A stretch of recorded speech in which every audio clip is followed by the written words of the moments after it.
Operation अस्पताल के तहत INS 24/7 मध्य प्रदेश और छत्तीसगढ़ के जिला अस्पतालों की हालत की पड़ताल कर रहा है कि वहां मरीजों को जिस तरह की सुविधाएं देने के दावे किए जाते हैं वो जमीनी स्तर पर कितने सच हैं। इसी कड़ी में आज हम बात करेंगे मंडला जिला अस्पताल की। मंडला का अस्पताल कहने के लिए तो ISO प्रमाणित है, लेकिन अस्पताल में अव्यवस्थाएं ही अव्यवस्थाएं नजर आती हैं। इस पर दिखाते हैं आपको सबसे पहले ये खास रिपोर्ट।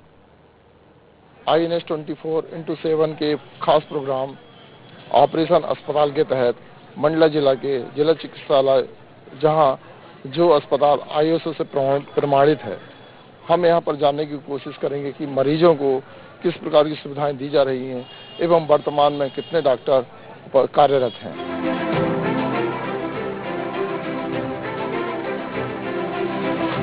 डॉक्टर को भगवान के तुल्य समझा जाता है और अस्पताल में मरीज तभी आता है जब उससे उम्मीद होती है कि डॉक्टर सब कुछ ठीक कर देंगे। लेकिन मंडला जिला अस्पताल में कई साल से विशेषज्ञ डॉक्टर्स की कमी है। 300 बिस्तर के इस अस्पताल में चिकित्सा विशेषज्ञ के 39 पद में से 32 पद खाली हैं। वहीं चिकित्सा अधिकारी के 23 पद हैं, जिनमें से 10 रिक्त हैं। जिला अस्पताल में ऑक्सीजन युक्त बेड की संख्या 130 है। यहाँ सामान्य बीमारियों का इलाज तो होता है, लेकिन गंभीर बीमारी का इलाज नहीं किया जा सकता, जिसकी वजह से डॉक्टर्स मरीजों को जबलपुर मेडिकल या नागपुर रेफर कर देते हैं। कई बार मरीज की रास्ते में मौत भी हो जाती है। जिले का मात्र एक जिला चिकित्सालय ISO डिग्री से है। लगभग 300 बेड का हॉस्पिटल है, जो जिले की संख्या के हिसाब से बहुत ही छोटा है। सर्वप्रथम तो मैं ये कहूँगा कि 300 बेड से इसको बढ़ाकर बहुत जल्द से जल्द 500 बेड किया जाए। इस हॉस्पिटल में ICU वार्ड की कमी है। दूसरा, यहाँ पर सर्वप्रथम हम देखेंगे कि डॉक्टरों की कमी बहुत ज़्यादा है, जिसके कारण बहुत से सब्जेक्ट के डॉक्टर ही नहीं हैं। यहाँ अस्थि रोग विशेषज्ञ नहीं है, दंत रोग विशेषज्ञ नहीं है, नाक कान गला रोग विशेषज्ञ नहीं है, मानसिक रोग विशेषज्ञ नहीं है, जो नॉर्मल बीमारियाँ हैं। जिला अस्पताल में मशीनों की बात करें तो एक्सरे मशीन है, कहने को सोनोग्राफी मशीन भी है, लेकिन खराब है। सिटी स्कैन के लिए कक्ष तो तैयार है, लेकिन मशीन अब तक नहीं लगी। सोनोग्राफी और सिटी स्कैन के लिए प्राइवेट अस्पताल जाना पड़ता है। बात की जाए मरीजों के परिजन की, तो उनके रुकने के लिए जिला अस्पताल में ग्रैंड बसेरा भी नहीं बना है। इसके चलते परिजनों को खुले में सोना पड़ता है। परिजनों को खाना खुले में बनाना पड़ता है, जिसमें उन्हें खासी दिक्कतों का सामना करना पड़ता है। वहीं जब मरीजों की संख्या में इजाफा होता है, तब बिस्तरों की संख्या बढ़ जाती है। मरीजों को जमीन पर सोना पड़ता है। वहीं अस्पताल में फैली अव्यवस्था के कारण मरीज और परिजनों को भटकते रहना पड़ता है। हम लोग यहाँ पे हॉस्पिटल आते रहते हैं और यहाँ पे मरीजों को देखने का और यहाँ पे ब्लड डोनेट वाला भी हम लोग का काम रहता है। तो यहाँ पे हम जब से देख रहे हैं, यहाँ पे अभी जो नया हॉस्पिटल ही बना हुआ है, पहले ये छोटा था और अभी बहुत बड़ा हॉस्पिटल बनना है। इसके बाद भी यहाँ पे जो व्यवस्थाएं मरीजों के लिए होनी चाहिए वो बिल्कुल नहीं है। अभी हम लोगों ने जो बाथरूम का यहाँ पे निरीक्षण किया है, लैट्रिन बाथरूम का, टॉयलेट का, सारी जगह पे लगातार गंदगी बनी हुई है। यहाँ पे इतने सफाई कर्मी होने के बाद भी यहाँ पे वो अव्यवस्था इतनी ज़्यादा फैली हुई है कि जिसमें यहाँ के जो लोग बाहर से आते हैं वो बहुत पीड़ित रहते हैं। और दूसरी बात ये आ रही है कि यहाँ पे जो रैन बसेरा है, अब ये यहाँ पे जो मरीज के जो परिजन आते हैं, अब वो लोग, उन लोग को रुकने के लिए कोई स्थान नहीं है यहाँ पे। अब वो बेचारे क्या होता है कि कहीं फुटपाथ में सोते हैं, कहीं रोड पे सोते हैं, कहीं पे यहाँ के फर्श में पड़े रहते हैं। सर, मैं सुबह से वो रिपोर्ट की जानकारी लेना है कि मेरे से अगर पढ़ते आता तो मैं खुद जानकारी ले देता कि इसके अंदर ये हो रहा है कि नहीं। रिपोर्ट की सर जानकारी मैं चाह रहा हूँ, मेरे को चाहिए रिपोर्ट की जानकारी, तो रिपोर्ट की जानकारी मेरे को मिल नहीं रही है। सबसे पहले मेरे को पहुंचाते 1 नंबर से, 1 नंबर वाला बोलता है 6 नंबर में, 6 नंबर वाला बोलता है 7 नंबर में, लास्ट मेरे को बोलता है 10 नंबर में जा, 10 नंबर वाला बोलता है 14 नंबर में। 14 नंबर में ड्यूटी किसकी लगी सर? इमरजेंसी केस वालों की ड्यूटी लगी। बेचारा वो जो भी डॉक्टर है, मेरे को नहीं पता। तो 3 बजे रात से अभी तक और उसकी ड्यूटी खत्म हो चुकी है। अभी सर कोई डॉक्टर नहीं है, मेरा भाई भर्ती है, 3 बजे रात से आया हूँ, अभी तक कोई सुनवाई नहीं हो रही है। कोई डॉक्टर नहीं, नर्स लोग हैं, इंजेक्शन दे रही है, बॉटल लगा रही है, बस, और कोई कुछ नहीं हो रहा है। एक्सरे करवा लिया हूँ, एक्सरे रिपोर्ट भी नहीं मिल रही, कुछ नहीं मिल रही है। इसीलिए मैं भी अब मामा जी को बुलाया हूँ, उसके बाद हम लोग भी जा रहे हैं प्राइवेट। यहाँ कुछ नहीं होगा सर। कोविड को देखते हुए अस्पताल में 2 ऑक्सीजन प्लांट बनाए गए हैं, लेकिन मंडला जिला अस्पताल पर पूर्व केंद्रीय स्वास्थ्य राज्य मंत्री रहे फग्गन सिंह कुलस्ते ने भी कभी ध्यान नहीं दिया। मंडला जिले में 2 सांसद हैं, लेकिन समस्याएं जस की तस हैं। जिला कांग्रेस का कहना है कि जिला अस्पताल की अव्यवस्थाओं के लिए पार्टी प्रदर्शन करेगी और विधानसभा में भी आवाज उठाई जाएगी। इतने जनप्रतिनिधि जब जिम्मेदार लोग हों और उसके बाद भी अगर ये जिले की हमारी ये व्यवस्था हो कि एकमात्र जिला चिकित्सालय जो सबसे बड़ा है, जिस पर पूरे आश्रित हैं यहाँ के लोग, दूर दराज के आदिवासी बहुल इलाका है वहाँ के, और वो चिकित्सालय अगर रेफर चिकित्सालय हो जाए तो ये बहुत बड़ी विडंबना है मंडला के लिए। और ये बातें समय समय पर आवेदन से, निवेदन से, जन आंदोलन के माध्यम से यहाँ से लेकर के सरकार तक अपनी आवाज पहुँचाने की कोशिश हम लोगों ने की है, विपक्ष की पार्टी होने के नाते। वहीं अस्पताल प्रबंधन, डॉक्टर्स और विशेषज्ञों की कमी स्वीकारता तो है, लेकिन उसका कहना है कि इन सभी समस्याओं के लिए शासन प्रशासन पहल करे तो व्यवस्थाएं पूरी हो जाएंगी। ये अपनी जो गवर्नमेंट है और अपना शासन प्रशासन सरकार जिस तरह से इसमें डेवलपमेंट करता जाएगा, विकास होता जाएगा, स्पेशलिस्ट की पोस्ट जो वेकेंट हैं वो अगर पूर्ण पदों से भर दी जाएंगी तो व्यवस्था में काफी हद तक सुधार हो जाएगा। कहने को यह है ISO प्रमाणित जिला अस्पताल है, लेकिन सुविधाओं के नाम पर बीमार है। जब हमने ऑपरेशन अस्पताल की ग्राउंड रिपोर्ट से जानकारी ली तो हकीकत सामने आई। इस अस्पताल की मुख्य समस्या डॉक्टर्स और विशेषज्ञों की कमी है। यहाँ गंभीर मरीजों को जबलपुर या अन्य बड़े शहरों के लिए रेफर किया जाता है, जिससे कई बार मरीजों की रास्ते में ही मौत हो जाती है। वहीं मरीजों के साथ आए परिजनों के खाने और रुकने की व्यवस्थाएं नहीं है। आखिर कब अस्पताल की अव्यवस्थाएं सुधारी जाएंगी यह देखना होगा। INS न्यूज के लखन भांडे, मंडला से।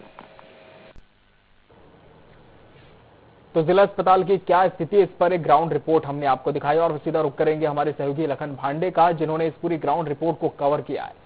लखन, सबसे पहले आपसे ये समझना चाहेंगे कि क्या ये जो तमाम अव्यवस्था इस जिला अस्पताल में देखने को मिली जब आप इस ग्राउंड रिपोर्ट को कवर करने के लिए पहुंचे, क्या ये कुछ वक्त पहले ही शुरू हुई है या फिर लंबे समय से ये जारी है?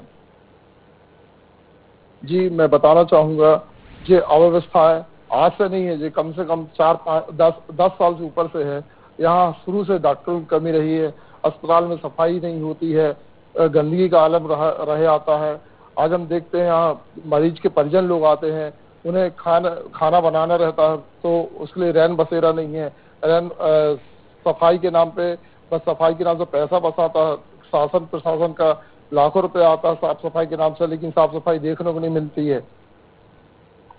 जी बिल्कुल, तो आप बता रहे हैं कि लंबे वक्त से अव्यवस्था चली आ रही है, लेकिन इसके पीछे में जिम्मेदार कौन है? क्या यहाँ का प्रबंधन जिम्मेदार माना जाए, जिन्होंने इन अव्यवस्थाओं को दूर करने के लिए समय रहते जरूरी कदम नहीं उठाए, समय पर शासन प्रशासन तक अपनी बात नहीं पहुंचाई, या फिर हम कह सकते हैं कि कहीं ना कहीं शासन प्रशासन की बहुत बड़ी भूमिका है इसमें लखन, कि आज भी जो मरीज हैं वो सिर्फ एक रेफर सेंटर के तौर पर इस अस्पताल को देख रहे हैं? लखन जी, इसमें मैं बताना चाहूंगा, इसमें शासन प्रशासन की पूरी लापरवाही है। यहाँ डॉक्टरों की कमी है, सभी लोग जानते हैं इस चीज के बारे में, लेकिन कोई आगे नहीं आता। आज जनप्रतिनिधि है, कुछ लोग आगे आते हैं, लेकिन उनको भी बोलकर उनको मना कर दिया जाता है, और कुछ लोग तो राजनीतिक दल से जुड़े हुए हैं तो वो और सामने नहीं आते। ये समस्या आज से नहीं बनी, कम से कम 15 साल से हम लोग देखते आ रहे हैं ये समस्या बनी हुई है। और यहाँ मरीजों के लिए, अभी कोई मरीज आते हैं, नॉर्मल बीमारी होती है तो उसके लिए ट्रीटमेंट किया जाता है, नहीं तो देखते हुए इनको तुरंत रेफर कर दिया जाता है। जैसे जबलपुर मेडिकल रेफर किया जाता है या फिर नागपुर रेफर किया जाता है। मंडला में मशीन है, एक्सरे मशीन बस है, वो भी सोनोग्राफी मशीन है, लेकिन सोनोग्राफी मशीन है केवल देखने के लिए है, हर 3 महीने में खराब हो जाती है। रहा सवाल इसके बाद और भी जो एक्सरे वगैरह होना है तो उसके लिए ऑपरेटर नहीं है। यानी कि यहाँ बहुत सारी चीजें ऐसी भी आपने देखी हैं जो कि रिसोर्सेज हैं, लेकिन उसे ऑपरेट करने वाले लोग नहीं है, टेक्नीशियन नहीं है। यहाँ पर टेक्नीशियन इसकी भी बहुत बड़ी समस्या है। लेकिन आपसे ये भी जानना चाहेंगे कि इस वक्त जिला अस्पताल में कितने डॉक्टर्स पदस्थ हैं और कितने ऐसे पोस्ट हैं जिन पर अभी तक किसी भी तरह की भर्ती नहीं हो पाई है, कोई भी विशेषज्ञ नहीं आ पाया है? अभी तक अपने जिला अस्पताल मंडला में चिकित्सक जो है 39 करीब है, जिसमें से मात्र 12 कार्यरत हैं, बाकी रिक्त पद है। जी, बाकी के जो रिक्त पद हैं, वही प्रबंधन से जब इस पूरे विषय पर आपकी बात हुई होगी, क्या कुछ उनकी तरफ से स्पष्टीकरण आया? क्योंकि आप बता रहे हैं कि ये जो समस्या है ये नई नहीं है, लंबे वक्त से चली आ रही है। इस दौरान प्रबंधन में भी काफी बदलाव देखने को मिले होंगे, विशेषज्ञ बदले होंगे। ऐसे में क्या उनकी तरफ से पत्राचार किया गया, और अगर किया गया कमी को दूर करने के लिए, रिक्त पदों की भर्ती के लिए, तो क्या किसी तरह का जवाब उन्हें मिला है अभी तक शासन प्रशासन की ओर से? जब हमने सीएस सर से बात की तो उन्होंने बताया कि हम इसके लिए पत्राचार कर चुके हैं और करते चले आ रहे हैं, लेकिन सुनने वाला कोई नहीं है सर। जी, सुनवाई नहीं है। लेकिन वही जब इस ग्राउंड रिपोर्ट को आप कवर कर रहे थे तब आपने क्या कुछ देखा? क्योंकि हमने देखा कि बहुत सारे मरीज ऐसे भी हैं जो कि दूर दराज इलाकों से अपना इलाज कराने के लिए आते हैं, जिनके लिए रैन बसेरे की व्यवस्था नहीं है। ऐसे में क्या वैकल्पिक व्यवस्था अस्पताल की तरफ से की गई है या फिर जो मरीज के परिजन हैं वो खुद ही अपना जिम्मा उठाने को मजबूर हैं? क्या आसपास ऐसा कोई क्षेत्र है जहां पर वो ठहर सकते हैं इलाज कराने के लिए? नहीं, अब मंडला में तो ऐसा कोई प्राइवेट हॉस्पिटल है, योगीराज हॉस्पिटल रिसर्च सेंटर है। तो जब ज्यादा मरीज परेशान हो जाते हैं तो वहां जाते हैं जहां उनको पैसा लगता है, तो वहां उपचार के लिए। और यहाँ पर रोकने के लिए मरीजों के लिए अस्पताल प्रबंधन तरफ से कोई यहाँ पर मतलब यहाँ पर कोई व्यवस्था नहीं की गई है। जी बिल्कुल, प्रबंधन की तरफ से किसी भी तरह की व्यवस्था नहीं है। लेकिन जिस तरह से हमने देखा कि जब मध्य प्रदेश में कोरोना की दूसरी लहर आई थी तब जितने भी प्रदेश के जिला अस्पताल थे उन्हें भी कहीं ना कहीं एक तरह से हम कह सकते हैं आइसोलेशन सेंटर में तब्दील कर दिया गया था। क्या उस वक्त इस अस्पताल की कोई भूमिका देखने को मिली थी? और अब जब कोरोना की स्थिति नियंत्रण में है, ऐसे में इस अस्पताल की क्या भूमिका है? क्या यहाँ पर ऐसे मरीज अभी भी पहुंच रहे हैं जो कि सामान्य बीमारी से परे संक्रामक रोग लेकर के आते हैं? जी, मैं बताना चाहूंगा कि मंडला अस्पताल जो है ISO प्रमाणित अस्पताल है, जहां 300 बेड है। यहाँ पर 29 वार्ड है, 23 वार्ड है यहाँ पर। इसके बाद में यहाँ पर नॉर्मल मरीज आते हैं। अभी कोरोना को देखते हुए 130 वार्ड एक्स्ट्रा बनाया गया था, लेकिन अभी 300 बेड है। लेकिन इसके बाद में भी यहाँ पर मरीजों का इजाफा होता है तो मरीजों को बिस्तर जमीन पर ही सोना पड़ता है। उनके लिए कोई अलग से कोई प्रबंधन नहीं किया जाता।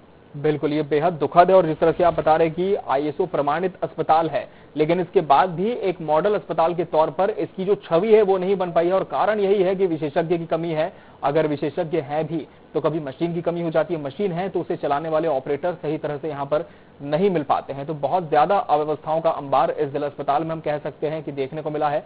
और हमारे सहयोगी लखन जिस तरह से इस पूरी ग्राउंड रिपोर्ट को कवर कर चुके हैं, उन्होंने भी देखा कि मरीज आते हैं इलाज कराने के लिए, उन्हें भटकना पड़ता है, इस वार्ड से उस वार्ड वो जाते हैं, लेकिन कोई सुनवाई नहीं होती है। जो मरीज बाहर से आते हैं इलाज कराने के लिए, उनके लिए रैन बसेरे की व्यवस्था होनी चाहिए, लेकिन रैन बसेरे की व्यवस्था भी इस अस्पताल में कहीं देखने को नहीं मिलती है। और कहीं ना कहीं मजबूरीवश लोगों को प्राइवेट अस्पताल का सहारा लेना पड़ता है। लखन, आप जुड़े रहेंगे हमारे साथ। फिलहाल हम यहाँ पे रुकेंगे एक छोटे से ब्रेक के लिए। ब्रेक के बाद जल्द लौटेंगे और बात करेंगे कि जिला अस्पताल में ऐसी और कौन सी कमियां हैं जिन्हें अगर दुरुस्त कर लिया जाए तो यह अस्पताल एक अच्छी छवि के साथ उभर कर सामने आ सकता है। रुकेंगे एक छोटे से ब्रेक के लिए। ब्रेक के बाद हमारी खास पेशकश लगातार जारी है। ऑपरेशन अस्पताल, जिसके तहत हम मध्य प्रदेश और छत्तीसगढ़ के विभिन्न जिला अस्पतालों की पड़ताल करते हैं और जानने की कोशिश करते हैं कि वहां पर क्या सभी सुविधाएं मरीजों को दी जा रही जिसके वो हकदार हैं, कहीं उन्हें जिला अस्पताल में किसी तरह की परेशानी का सामना तो नहीं करना पड़ रहा। और आज हम इसी कड़ी में बात कर रहे हैं मंडला जिला अस्पताल की, जो कहने को तो ISO प्रमाणित जिला अस्पताल है, इंटरनेशनल ऑर्गेनाइजेशन फॉर स्टैंडर्डाइजेशन का सर्टिफिकेट इसे मिला हुआ है। लेकिन जब यहाँ की सुविधाओं की बात की जाए तो ये बिल्कुल ही बेमानी साबित होता है ये ISO सर्टिफिकेट इन सभी सुविधाओं के सामने, क्योंकि कहीं ना कहीं जो सुविधाएं दी जानी चाहिए वो यहाँ पर नहीं मिल पा रही हैं और नतीजतन मरीजों को यहाँ वहां भटकना पड़ता है। और कुछ मरीज ऐसे भी हैं जो बेरंग यहाँ से लौटते हैं और तस्वीरें भी आप देख रहे हैं कि किस तरह से लोगों को जूझना पड़ रहा है। और इस वक्त हमारे साथ विधायक डॉक्टर अशोक मरसकोले जुड़ चुके हैं। अशोक जी, बहुत बहुत स्वागत है आपका सबसे पहले INS 24/7 पर। जिस तरह से मंडला जिला अस्पताल की रिपोर्ट आपने भी देखी होगी और ये आपके संज्ञान में भी आया होगा कि यहाँ का जो जिला अस्पताल है वो ISO प्रमाणित जरूर है, लेकिन जो सुविधाएं यहाँ पर मरीजों को मिलनी चाहिए वो अभी तक नहीं मिल पा रही हैं। क्या आपके विषय में ये पूरा संज्ञान में आपने इस मामले को लिया है और क्या कुछ आपकी तरफ से किया गया है कि जो सुविधाएं हैं वो बेहतर हो सके? अशोक जी। जी बिल्कुल, आप बिल्कुल सही कह रहे हैं। शासन स्तर पे जहां पर आप ये कह रहे हैं कि कोरोना के पहले का अनुभव हमारा क्या रहा और तीसरी लहर की जहां पर हम बात कर रहे हैं, सुविधाओं में एक महत्वपूर्ण जो कड़ी होती है, मशीनें बहुत आसानी से पहुंचाई जा सकती हैं जी, पर HR जब तक हमारे बीच में नहीं होगा उन मशीनों को हम कैसे ऑपरेट कर पाएंगे। ये महत्वपूर्ण कड़ी है। सरकारों ने कभी भी, हम लोगों ने भी लिखा है, मैं एक जनप्रतिनिधि भी हूँ और आप तो साथ में डॉक्टर भी जी, इसमें इन सब कड़ियों को जानने के बाद में भी एक महत्वपूर्ण कड़ी है कि इसमें एचआर की एक महत्वपूर्ण भूमिका होती है जी। पर्याप्त जब तक स्टाफ नहीं होता है हम लोग किसी को सर्विसेज नहीं दे पाएंगे जी। और मशीनें भेज भी देंगे लेकिन उनको ऑपरेट करेगा कौन जी। ये कड़वा अनुभव हमारे बीच में रहा है और यही एक वजह है कि हमारा पूरा एक सिस्टम पैरालाइज हो जाता है। मशीनें रहने से कुछ नहीं होगा। बिल्कुल। एक और मैं बात आप लोगों को बताना चाह रहा हूँ जी कि आने को कुछ नहीं है, हम ऑक्सीजन को तरस रहे थे। अब हमारे पास में एक ऑक्सीजन प्लांट की हमारी जरूरत है जी। हमारे पास में 2 ऑक्सीजन प्लांट लग गए हैं जी। पर क्या ये इसका एनालिसिस हमको करना चाहिए गवर्नमेंट लेवल पर, प्रशासन लेवल पर भी। जरूरत हमारी एक है जी। और हम 2 लगा रहे हैं एक ही जगह पर।